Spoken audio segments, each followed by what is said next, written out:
Interbank में dollar सस्ता, जबकि पाकिस्तान स्टॉक एक्सचेंज में मंदी के बादल छट गए। आज पाकिस्तान स्टॉक एक्सचेंज में कारोबार का मिस्बत आगाज़ हुआ। इंटरबैंक में डॉलर की कदर में 4 पैसे कमी हुई। डॉलर 278.69 रुपये से कम होकर 278.65 रुपये का हो गया।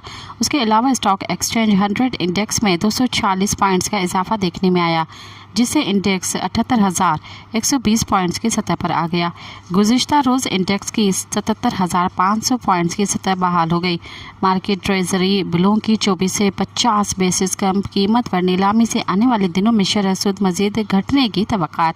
बैंकिंग, माड़ी केस समेत दीगर लिस्टेड कंपनियों के अच्छे मालियाती नताइज के ऐलानात, जिससे अवामिल के बायस मार्केट में तेज़ी के सबब 42% हसस की कीमतें बढ़ गईं।